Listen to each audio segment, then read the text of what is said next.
soy Eric, filmo en mi móvil, y bienvenidos a un otro video. Today we're listening to El Mal Querer by ROSALÍA. This was a requested video, and I've heard some great things from ROSALÍA before, like Cordura is such a good song, and I've heard some other stuff that just popped up on like my New Music Friday. Like, I do really enjoy her music and the attitude she's bringing to it, and I'm glad that I'm now sitting down to listen to a larger project of hers. Obviously, a lot of this album is going to be in Spanish, and I did that, you know, white American route of taking Spanish all throughout middle and high school, and I would say that my reading and writing is pretty proficient. Like, if you ever leave a comment that's in Spanish on my videos, I know what you're saying. Like, that's very easy for me to read, and write like is pretty clear as well. But speaking and listening can be really tricky. I had a stuttering issue in school, and so it took me a long time to even be able to form a lot of sentences in English. And now that I'm largely over that, it's good, but like learning that in another language has much more barriers, I guess, than it would for just another person trying to speak the language. And then my hearing's always been bad, so like listening and hearing lyrics, it might not come across that quickly to me. To work with that, I will have lyrics available to me to look at after each song before I talk about it, because I want to know what these songs are actually saying. And so this reaction is going to be largely about like the rhythms and the beats and the sounds of it, rather than some of the lyrical meaning, unless I find something particularly striking when I'm looking them up. Also, for any parts that I do say in Spanish, like the titles of the songs or any particular lyrics, mi acento no es bueno. Es muy americano. Es muy gringo. Like, yeah, like I'm not a native speaker. I did not grow up in a bilingual household. I did not grow up in a largely bilingual community. So like my accent is gonna be bad. I'm working on it over time. Feel free to roast me in the comments below. Just be nice about it. But anyways, let's get into this reaction. Track numero uno, MALAMENTE, capítulo uno, Augurio. Ooh, already starting to be a good groove with the hand claps. Ooh. Oh, that's a good switch up. Giggle. Ooh. Bringing some added rhythm to this. Malamente. Malamente. So that was Malamente. And I liked that as a good introduction to the album. Like, it had a good beat, like it felt very mysterious, and as the title is Augurio, or augury in English, which is like an omen, like it felt very ominous, you know? And yeah, I just really liked the groove. It definitely makes me think about the overall mystery that this album is going to bring us. I mean, the title of the album, El Mal Querer, is like the evil wanting. Doesn't directly translate, but again, very mysterious. And yeah, I'm really excited to see where the story goes next. Track número dos, Que no salga la luna, capítulo 2, Boda. Oh, old time strummy. Oh, I like these extra voices coming in to back her up. This feels like if there was a wedding scene in Disney's Coco, that this would be part of it. Oh, belt it! Look how it's getting a little more minimalist here at the end.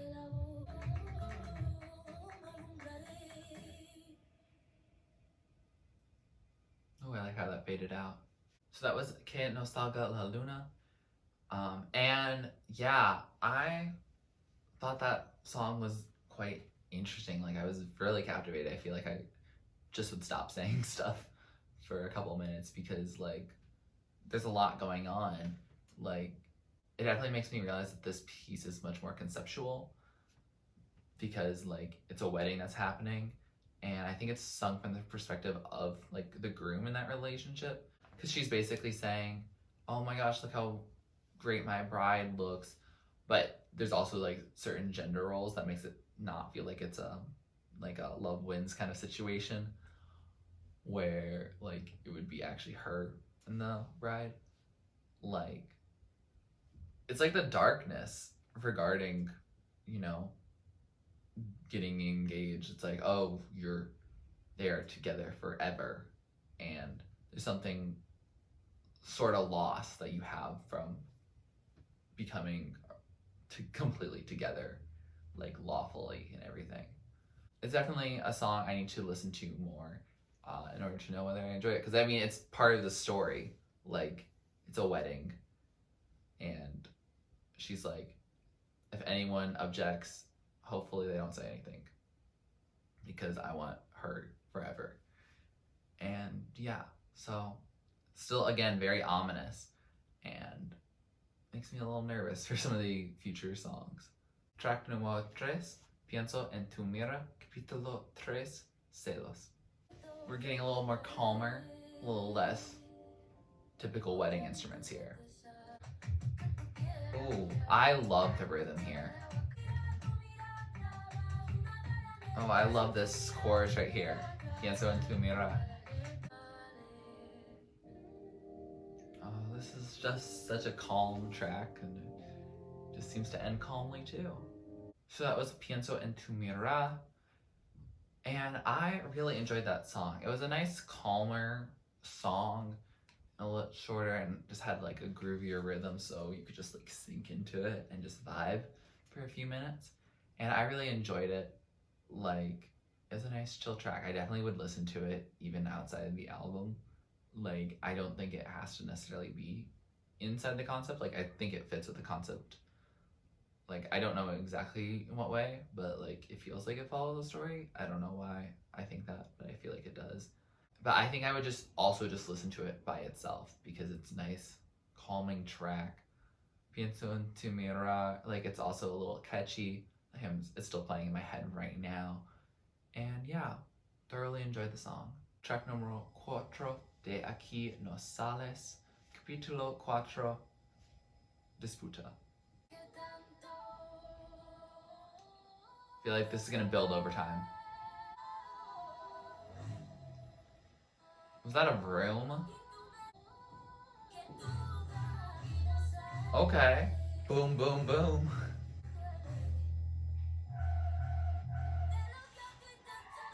Sounds like cars going off the road. Is that an ambulance sound? Ooh, this is a fun clap rhythm. She's having fun with percussion. Hey, hey, hey, hey, hey, hey, hey. I'm kind of getting it. Period. So that was De Aquí no sales. And I thought that was so experimental, like in a really interesting way. I really like how disjointed certain parts were. Like there were the motorcycle parts and just the vrooming and just a lot of other noises that I didn't think would all work together, but they seem to work.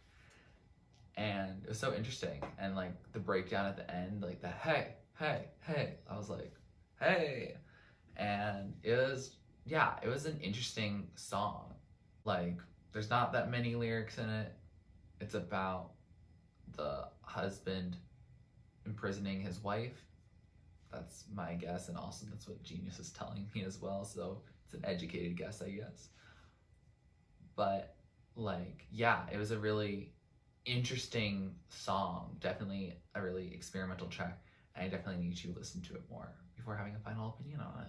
Track numero 5, RENIEGO, capítulo 5, Lamento. Again, feels very ominous. Oh, feels orchestral here. Oh, she is a vocalist. Let's get that clear. She can make some vocal runs. I love her experimentation of when to have like pauses. It's really impactful. It's RENIEGO. My apologies. Ooh. A great final way to end. So that was RENIEGO. I think I'm saying that right. And what a lovely like melody, you know, very classical, very orchestral, like flamenco melody. It's just a lament, and I'm assuming it's probably the bride who's now like trapped in her prison, basically, being like, I wish I was not there. Like, that's the vibe I get. It's very powerful. Her voice is very beautiful. Like, definitely very orchestral, and makes this feel like not only like a concept album and a story, but almost like it could be performed like live in like some sort of opera or some sort of musical. And who knows, maybe she will someday. Track numero 6, Preso, capítulo 6, Clausura. This song is only 41 seconds, so it's a short little interlude probably. Ooh, bringing back that old guitar. Something about angels? I like his voice. So that was Preso, and I like that interlude. Like, it's just there. Probably wouldn't listen to it on its own, but it has some good meaning that she's talking about. Definitely probably advances the story in ways I don't understand, because I read it in Spanish and then I read it in English, and I'm still not quite sure exactly what it all means. But maybe as we get later into this project, maybe it'll make more sense. But yeah, just a nice little interlude to keep the narrative going. Track numero 7, Baghdad, capítulo 7, Liturgia.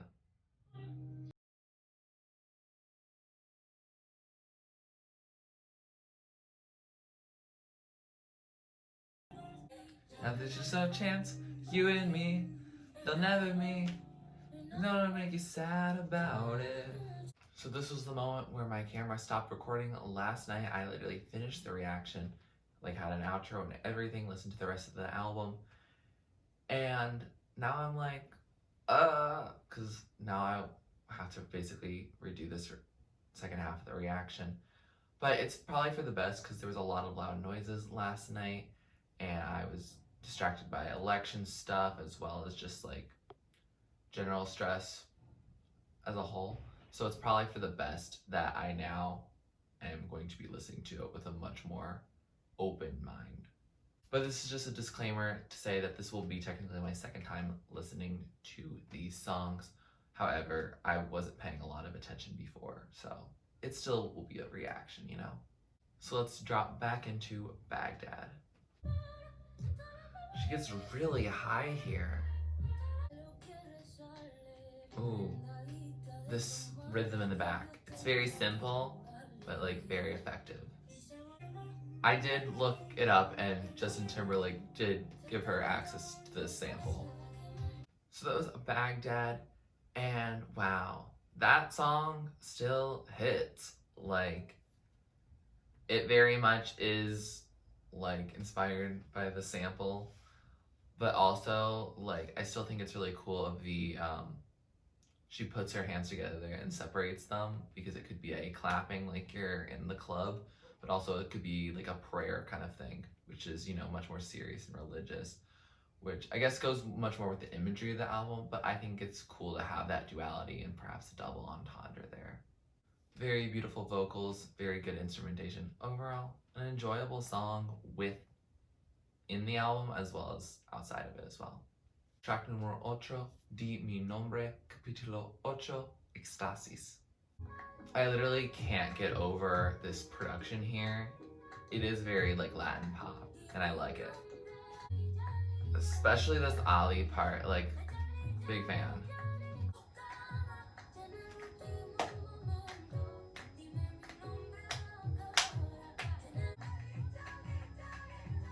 Oh, love these outer voices shouting it. So that was Mi Nombre, and I still really enjoy that song. When I first heard it, I was like, oh, this is just fun and funky and very groovy, and I still feel that way. I feel like I don't talk at all during it because like it's just such an enjoyable song to just engulf yourself in.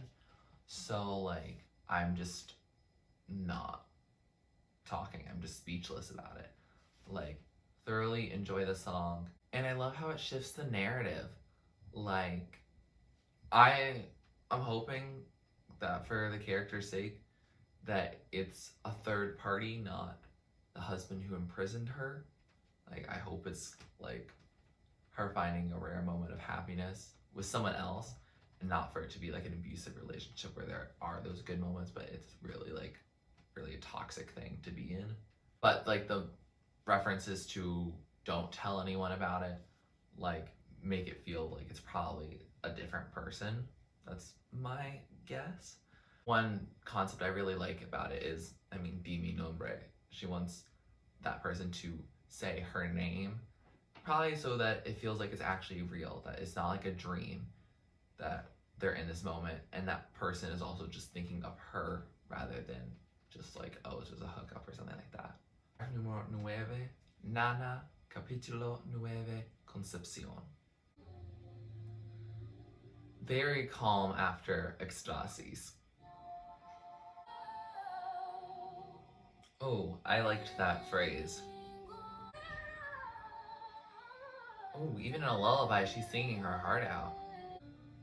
I feel like how quiet it is, how early I am up right now, and how little sleep I got. Like, I could fall asleep. So that was Nana, and that song is just so calming after what, you know, Mi Nombre really is. Like, such a shift. But, you know, like that's what narrative is, you know? There's something abrupt that happens, and that's okay, because it changes the story. It makes sense how calm this song is because it's literally called Nana or lullaby. So, like, it sounds like she's getting a child to fall asleep, which is obviously something that's, you know, part of the story. She has a kid. Do we know if it's the person from Mi Nombre or is it like her actual husband? We don't know. Maybe there is some clarification somewhere that would tell us, but I have no clue. And like the song itself doesn't really talk about how that baby came to be. I guess its presence in the album is more, hey, there is a baby here now, you know? Because if it was just the two adults, you probably wouldn't be doing that. But, you know, I might be incorrect. Overall, a really calming song. I don't know if I'd listen to it by itself. I feel like it is very much here for the narrative. So I guess I'll have to think about it a little more before like deciding to just listen to it a bunch on its own. Track numero 10, Maldición, capítulo 10, Cordura. Oh yes, video game-esque music. So interesting to hear her beautiful natural vocals versus like that video game MIDI sound.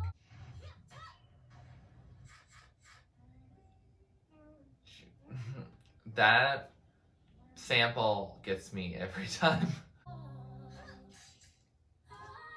Back again. So that was Maldición, and yeah, an interesting song still. Like, I think a lot of it is like very beautiful, like when she's kind of just like floating. Like I feel very cloud-like during a lot of it, but then it's also mixed with this like MIDI slash video game like production at the beginning, and then also the Legend of Zelda samples, which are really interestingly placed here. But like I don't know if I totally vibe with it. I just really don't know. Like it's only my second time listening to it, and I still just don't know, and that's okay. I'm sure like it's an acquired taste and it's something I need to like listen to a bunch before I actually figure out, hey, this is like my vibe or it's not my vibe. The sword sounds from Legend of Zelda really give like knife vibes from Kim Petras. I wonder where Kim samples those. I don't know. Maybe they have similar inspirations, even though their genres of music are quite different. Track numero 11, A Ningún Hombre, capítulo 11, Poder. This is the last track on this album. I'm ready for her to close us out. I forgot that this is like largely a cappella. I like that switch up, even though there's not like an instrumental shift, like her voice timbre changes. She's really belting to bring us home. The way she can hold a note is incredible. So that was A Ningún Hombre, and what a powerful way to close out the album. Like, a cappella or largely a cappella, I can't tell if there's like some subtle instrumentation there, but it's a lot of her voice and like, you know, the power of a woman's voice, which is, you know, a lot about this, what the song is about. Like, she's like in the song, she's like, yo, I don't have to answer to any man, like only God can judge me. I'm only have to obey him, I don't have to obey you. And I'm like, period. This is the resolution that I think we've been wanting since pretty much the beginning. Like, you know, when he's just a trash human, like, dump him. And, you know, it was more difficult than just, you know, dumping him originally. But she found her way to escape, which is good. And I'm really glad to hear that from her character. At least I know that it's a narrative, not like her actual life. But, like, it's nice that we have a largely, I guess, happy ending. Like, at least some uplifting ending that, like, you can overcome the obstacles that were pushed onto you. With that, we have finished this album a second time, but sure. And I'm glad that I listened to this album. I'm glad it was requested of me because this is so distinct from much of what I listen to. Like, there's so much difference, like, between the songs and just in this project alone. Like, I looked it up, and ROSALÍA is largely into flamenco. Like, that's where she got a lot of her education in, like, that style. But, like, there's a lot of, like, pop, and there's also a lot of experimental stuff that's going on in here. Like, I think it was De Aquí No Sales, where she literally has that, like, motorcycles and, like, the haze. Like, that's something that's so different than, like, Malamente, which I could definitely see on, like, a Latin radio station. Like, they're so distinct, and it's, like, kind of cool that we get both sides, and that we get other sides, like a literal lullaby and like this a cappella way to end, like, and this like old guitar with like the wedding.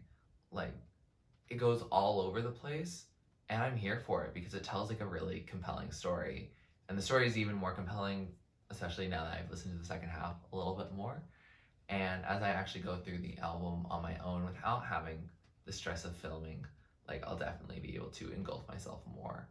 Like, this project wasn't made to be listened to once, it's made to be listened to several times. As much is evident in its production, as well as her storytelling. And also, as someone who's not a native Spanish speaker, like, I need to listen to it more than once in order to get a concept of really what's going on. But it is a solid body of work, and I am really excited to get into other artists that you all requested me, because, like, you all have not really steered me wrong yet. And I'm really excited to see how this all shakes down. One question I have is whether certain songs will only be good for me to listen to within the context of the album versus like alone, because I typically, after listening to a whole album, like, I'll pick what my favorites are and then I'll put those on a playlist and then like listen largely to just those. So I don't know if some of the songs here will make that cut, just because, like, it might just be too distinct for this narrative and might be great for the narrative, but for me might not be the best song. Who knows? We'll see. With that said, here are my favorites. So top tier are the songs that stood out to me, the songs I will probably be listening to on their own, that I really enjoy. I'm gonna hit them over and over again. Songs that are the middle tier are songs that are gonna get added to my playlist. If they come on, I probably won't skip them. They're a vibe, they're definitely good songs, but like, they're just not, you know, as much of a standout, you know. And then bottom tier are songs that are just not really my thing. Maybe like they just weren't made for me, or like they just didn't feel as up there with the other tracks. But that doesn't mean it can't be your favorite song, doesn't mean it's not a good song. It just means it's not my thing, and that's okay. If you like this video, please like it. Please comment down below what you'd like me to react or listen to next. Please subscribe to my channel if you're not already and you'd like to be, and thanks for watching. This is TurtleStormer. Catch you later. It's storming turtles from out of the sky.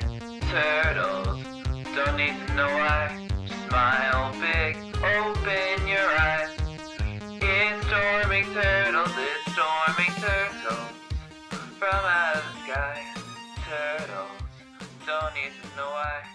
Smile big, open your eyes.